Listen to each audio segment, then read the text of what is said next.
What's everybody? Welcome to the video. Chris Pennell here, going over my final thoughts for Week 11 of the NFL season for DraftKings and FanDuel. We'll be going game by game, breaking it all down, talking cash games, tournaments, stacks, and at the end, I'll run the optimizer to see who is populating the most as of right now. So if that all sounds fun and dandy to you, do me a favor, leave a like down below, subscribe channel for brand new.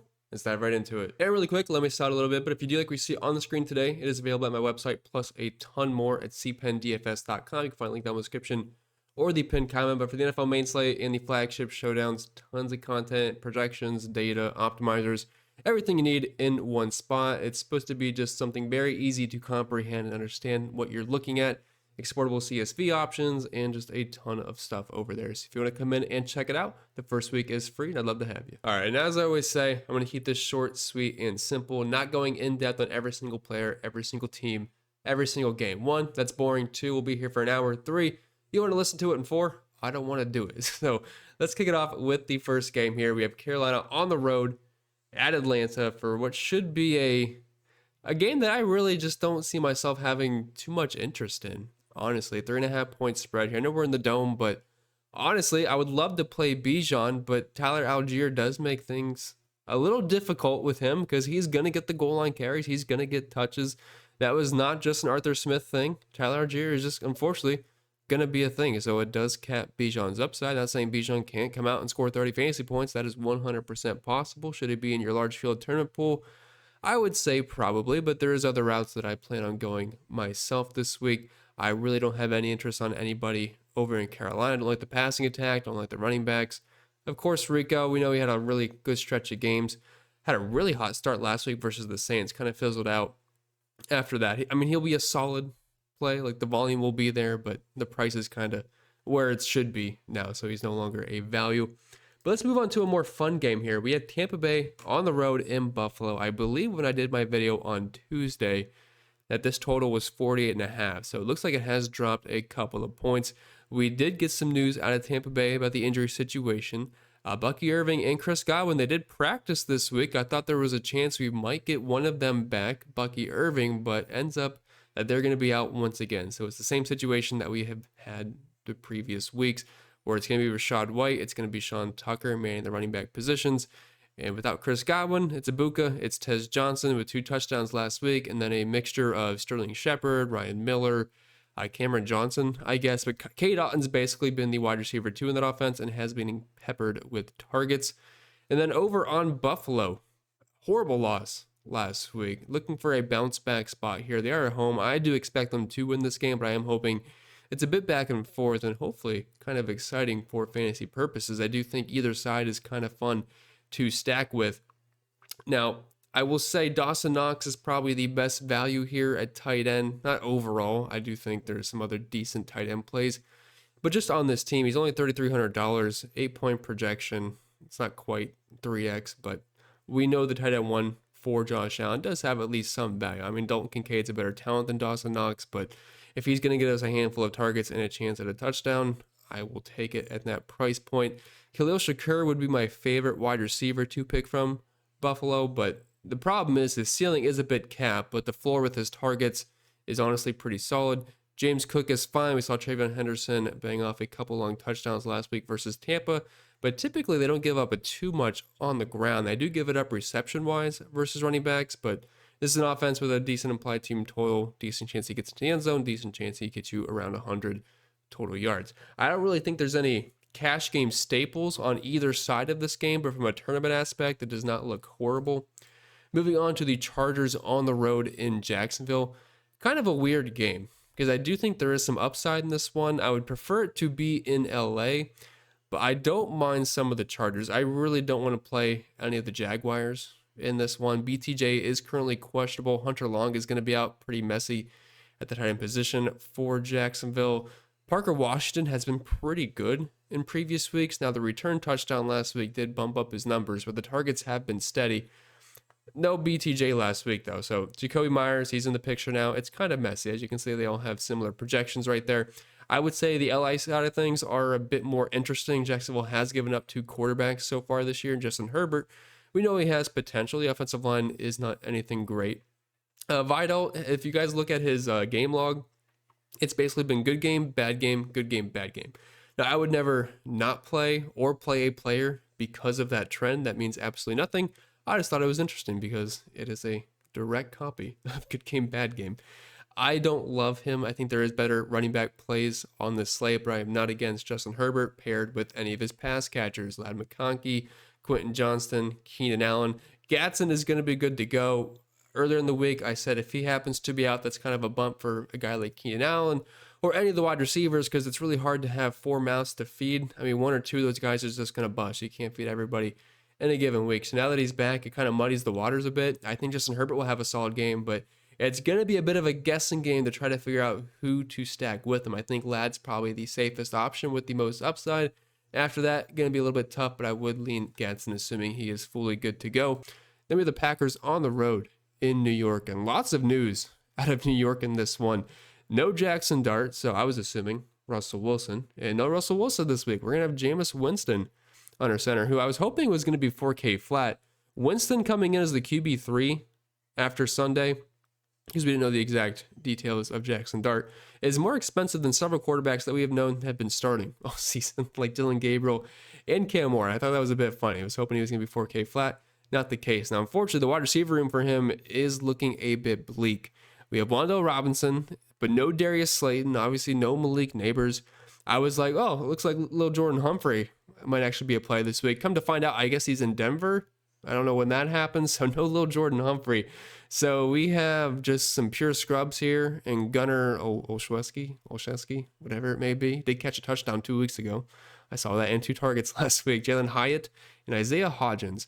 Now, personally, I feel like I have Gunnar in this initial run a little bit too high here. I think it kind of needs to spread out a little bit between Hyatt and Hodgins. So just fair warning there. But they are all 3K flat. So completely free. If you believe in the arm of Jameis Winston, he's going to chuck the ball. Where it ends up, I cannot promise you that. But Wan'Dale Robinson cannot just sit here and get 20 targets. If Winston's going to throw the ball 30 plus times, it's got to get spread out. The distribution has to be somewhat spread. It can't just all go to Wan'Dale. It cannot all go to Theo Johnson. So these guys at 3K flat are going to have some value. I am going to spread that projection out a little bit because I don't really trust Gunnar to be a full-blown wide receiver, but we will see. Maybe it ends up staying somewhat close to that. And Theo Johnson, of course, will be viable. But as for the Packers, I like Josh Jacobs a lot. I don't really see myself playing anybody else. I don't love the passing game for Jordan Love, Romeo Dobbs, Matthew Golden, Watson. You just don't know who to play with him. That's the unfortunate part. But I do know Josh Jacobs is going to get the rock probably close to 30 times in this game. He's the best odds in Vegas overall when you average it out to score a touchdown on this slate. He's going to be able in the passing game. I think Josh Jacobs is an excellent play and somebody that I would play in either cash games or tournaments myself. And then we have the Young Bowl Part 2, Cincinnati on the road in Pittsburgh. And the first game between these two was absolutely incredible. In Cincinnati on Thursday night, there was over 60 points scored. It was back and forth, big touchdowns. It was awesome. Now, this game being in Pittsburgh, I don't know why. I said this on my Tuesday video. It feels like it could be potentially a little more defensive with it being in Pittsburgh. But I still think points are going to be scored in this one, and I like both sides of this game. Now, Pittsburgh with a 28.5 point implied team total. That seems a bit high for me. I know the Cincinnati defense is terrible. They are going to be without Hendrickson as well, so that is a plus. But I think you can stack both sides of this game. And I actually think both running backs are pretty underpriced in this one. These are actually two of my more favorite running backs on the slate. Chase Brown at $5,700 and Jaylen Warren at $6,100. I think both are viable, whether it be cash games or tournaments. Both should get around 15, 20 touches and a few targets. Does boost the floor a little bit. Not like they're prolific pass catching backs, but they will be using the passing game a tad bit. Also, Samaje Perine is going to be out for the Cincinnati Bengals. That upgrades Thomas Brooks to RB2 status. But if you're playing Joe Flacco, it's pretty easy to know what to do. I did this in the Tuesday video. I played Joe Flacco in the lineup we did, and I paired him with Jamar Chase and T. Higgins, and I ran it back with somebody on Pittsburgh. My favorite options would be Jaylen Warren and DK Metcalf, and we happen to go with Metcalf. The Bengals are dead last versus running backs fantasy point-wise this season, so Warren's going to probably pop for a lot of people, and I assume he is going to have some decent ownership, but I do think he is a very solid play. Then we have Houston on the road in Tennessee. And I gotta say, it's not really a spot that I am excited about either way. Only a 37.5-point over-under in this one. I think the defenses are certainly in play, whether you want to play Tennessee or Houston. CJ Stroud will be out, so Davis Mills will get another start. Probably a good thing for Nico Collins. Maybe it's a bad thing, but it was a good thing last week. Davis Mills, I believe, was actually in the Millie Maker lineup, if I remember correctly. But Woody Marks, if I am playing anybody offensively in this game in general, like anybody, it would be Woody Marks. He has kind of established himself as the running back to want. And that offense has a little bit more life than Nick Chubb. So $5,400, I don't think he's a bad play, but personally myself, I do think there is better plays at somewhat similar price points. You have to pay up a little bit more, but I think there's enough value on this slate to get that done, because we're going to talk about a team that has some value, and that's going to be the Arizona Cardinals facing off at home versus the San Francisco 49ers. And I actually really like the Cardinals this week. And I know it doesn't seem like sexy or anything. Michael Wilson, Jacoby Brissett. But at their price points, I think dollar for dollar, this is one of the better stacks on the slate. And you can easily run it back with anybody on San Francisco. You can even use CMC on this slate, and I don't think it's that hard. And honestly, I think you can play CMC and Puka Nacua if you want on this slate together in the same lineup, and you still have some decent wiggle room to make solid lineups. But it's mainly the price point here. Jacoby Brissett sub 5K. I know we're going to be without Marvin Harrison Jr., but I really don't think that's a huge deal. That's just a major upgrade for Trey McBride. I haven't projected for nearly 20 fantasy points on this slate, but he has been absolute money with Brissett. He loves the tight end. He'll target him in the red zone. There's no reason not to like Trey McBride here. Michael Wilson going to move into that wide receiver 1 role, although Greg Dortch, Weaver. And then we have Bicchelia, I don't know. If this is the same guy, I remember him being on a slate a while ago, and he can go deep, but that's basically about it. And then we have Demercado and Bam Knight. I don't really see myself going that route. I like the passing game in this one, but I do think they're very solid plays. And Michael Wilson with the value, I like that, $3,800. And then Trey McBride, even though he's the most expensive tight end on the slate, I do think he is worth it. I mean, he's getting wide receiver 1 numbers right now, and you don't have to pay a premium. Like if Trey McBride was listed as a wide receiver, he would be much more expensive. And then for the 49ers, if you want to get a little bit different, I do think people will play the Arizona passing attack because of the price point, and it makes it very easy to stack. And this game does have 48.5-point over-under, so it is projected to have some decent scoring. It's only a 3-point spread. But if you're trying to get different, play the other side of this game. Brock Purdy with Jennings, Pearsall, George Kittle, any combination of those 4, I would be fine with playing 3 of them. But CMC is the star of the show here. I said in the Tuesday video that I'm probably just not going to get to him this week, but honestly, I am kind of finding it very easy to do that. And the optimal percentage for him is really popping for me, one of the highest on the entire slate. So I do think he is kind of worth that price point, because the way lineups shake out now with some of the injury situations, it actually is pretty easy to fit in CMC. And for whatever reason, I accidentally skipped the Chicago and Minnesota game. We went straight to the evening ones before we got here, but we have to talk about it because it is a pretty good game. Chicago will be on the road in Minnesota, 48.5-point over-under, 3-point spread, 26.5 total for Minnie, and 23.5 for the Chicago Bears. I think J.J. McCarthy will have some decent ownership on the slate just because of the cheap price point, decent high total. He's playing at home. He has Justin Jefferson to get the ball to, playing the Bears defense. I mean, we saw what Joe Flacco did versus them. McCarthy is not Flacco, but he's got the weapons to have a solid game here. I think the floor is fair for McCarthy. And $5,200, it is pretty cheap. I know he's popular in cash last week. I want to say he was sub 5K. Price came up a little bit, but if you're looking for a punt quarterback, I don't have a problem with J.J. McCarthy. I don't personally, for me, he's not my absolute top option, but he's definitely one of the better value quarterbacks in the slate. If you're playing Caleb Williams, stack him with Roma Dunze or DJ Moore, Loveland, Komet, whoever you prefer. I would kind of want to double stack with Caleb Williams, although he does run the ball a bit, so I'm fine with a single stack there, but myself personally, I would like the double. For McCarthy, I don't really see myself going there in tournaments. If I am playing cash games, he's on the cash game radar because you don't really have to stack in cash games, and if you're just trying to punt him, I don't have a problem with that. Other than that, I'm not like over the moon about this game, but there's a couple of decent options there. But then we have maybe the game of the week, at least for real life football. I mean, there's a lot of good fantasy options in this game. The problem is this is the Whole Foods of the slate, where you're spending, I don't know, $10 for eggs when we can go to Walmart for this Pittsburgh Cincy games and spend $3 for a dozen or whatever the cost is. It reminds me of, I believe it was a few weeks ago, we had the Bills and the Chiefs. Great game, projected to be high total, but expensive pieces. But the Bears were playing the Bengals, pretty much the exact same total, but everyone was half the price point. And obviously we know what happened in the Bears and Bengals game. It was definitely a much better place to be, and you saved a lot of money. So it kind of reminds me of this situation. Total's not as high, but 48.5 point over under in this one, 3.5 point spread. It'll be a good one. I mean, we have Matthew Stafford, one of the MVP favorites, facing off versus Sam Darnold, another guy in the MVP running right now. And both these guys are pretty similar in the fact that they will not run the ball, and they also have one of the best wide receivers in the game. Stafford has Puka Nacua, Sam Darnold has JSN. Now, Stafford also has Devontae Adams. Unfortunately for Sam Darnold, his wide receiver 2 is not that appealing.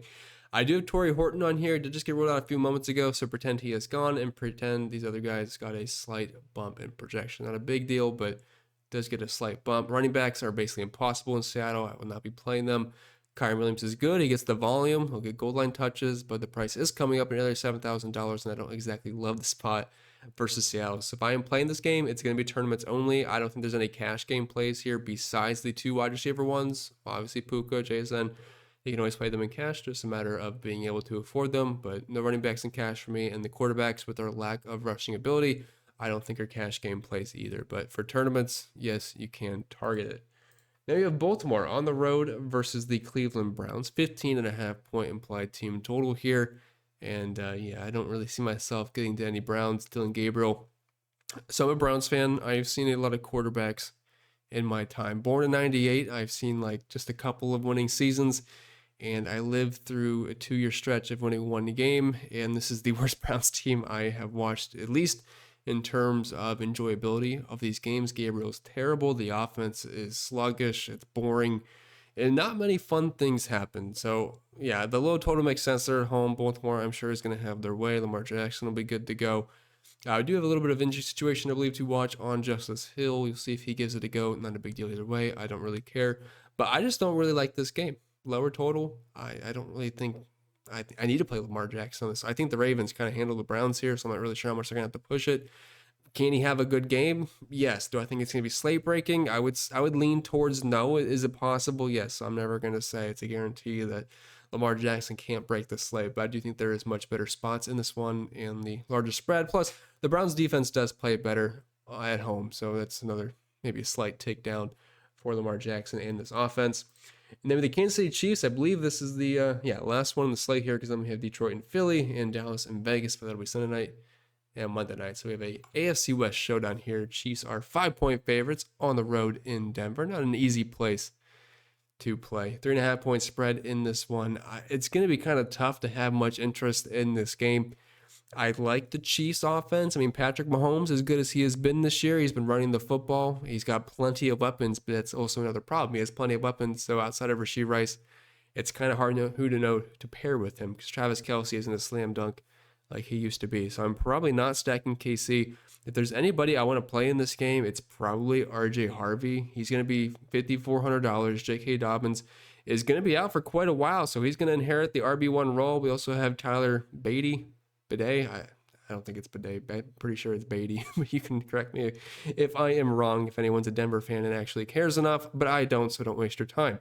RJ Harvey's going to come in as RB1. If we can push for 15-ish touches out of him, even though it's not my favorite spot in the world versus KC, and this isn't exactly a high implied team total, I think with his pass catching upside and his involvement, I think RJ Harvey will be a pretty solid RB to have on this slate. But as of right now, I do kind of prefer Chase Brown and Jaylen Warren in that game, but I think Harvey is right in the mix at a similar price point. And as promised, we're in the optimizer here to see who is popping. Now, it is Friday, so keep in mind this can obviously change by the time Sunday rolls around, so don't get married to it. But we're going to run a quick 150. We're going to do some very basic stack settings.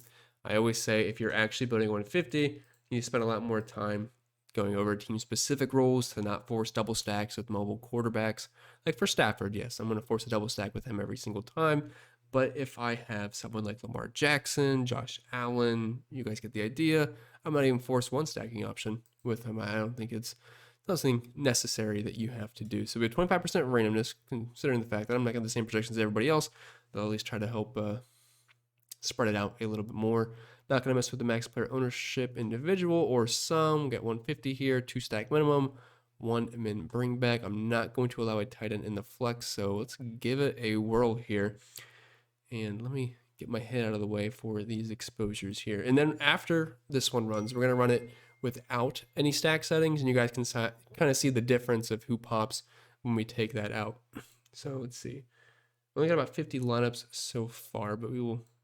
Looks like there's a. So when you force a double stack, this does not surprise me that Jacoby Brissett is popping so much, because as we talked about, Trey McBride projects so well with no Marvin Harrison. He projected well anyway, but he did bump him up a couple of points.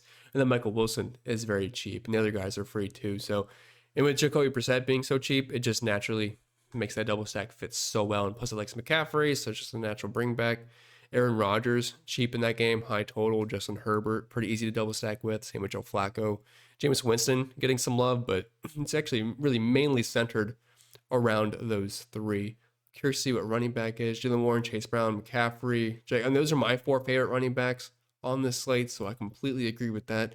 Bijan and RJ Harvey also popping in. Everybody else, honestly, that's like my running back pool this week. I know it's probably pretty chalky, but the volume is safe. I like the spots. I'm seeing a little bit of Woody Marks down there, Bidell, wide receiver, Jamar Chase, Michael Wilson, a lot of Greg Dortch there. Like, I would not run 30% Greg Dortch, but I can't put Wilson in every single lineup. But if it's forcing double stacks, well, when you have half your lineups with Jacoby Brissett, that ends up happening. Puka Nacua coming in a lot, DK Metcalf, Calvin Austin with those Aaron Rodgers double stacks, Wanda Robinson, Jennings, Pierce Saul. Tight end should be a very heavy dosage of Trey McBride, Jonnu Smith, Gatson, Kittle, Pitts. Defense, kind of curious. A lot of Bears there, Texans, Browns, Titans. I don't usually care who we play at defense, just whoever fits. Because who knows? I mean, the Jets defense can return 2 touchdowns in a row. And defense is just always pretty stupid here. But let's take off the stack settings and see what kind of difference that ends up making. I'm sure it's not going to be anything crazy, but I'm sure to a degree we'll see a bit of a difference. Looks like a bit of a tighter spread, at least on the quarterbacks. Brissett's not jumping up to nearly 50%. Justin Herbert getting some love. We're actually seeing some J.J. McCarthy. So it looks like it hates double stacks with J.J. McCarthy, but when you just play him naked, I'm assuming, I'm sure he's got some lineups with stacks, he pops up a lot more. That's why I could probably see him being fairly popular in cash games, because we're not necessarily trying to force stacks like we are in tournaments in cash. Joe Flacco, Mahomes getting some love there. Caleb Williams a little bit higher. Aaron Rodgers kind of dropped off quite a bit, but pretty spread out down there. Running back shouldn't change at all. Looks like CMC went a little bit higher since they're not forcing stacks. RJ Harvey jumped up.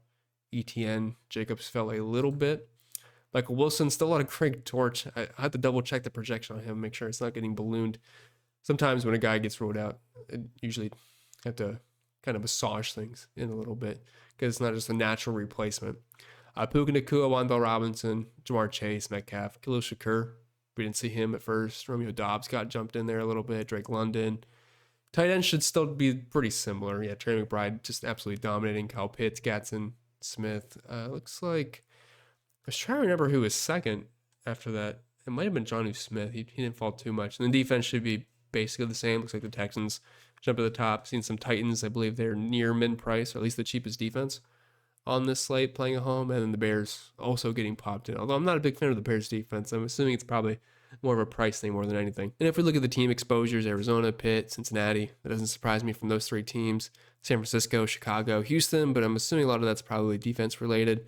Have our stack shapes there, and then we have the lineups, but not going to go over all of those. With that being said, that's all for you guys this week, so I hope you enjoyed. If you did, or even if you didn't, make sure you have a like down below. Scratch it if you're brand new. If any questions, comments, concerns, leave them down below. I'm more than happy to answer them. I wish you all the best, and I'll see you all next time.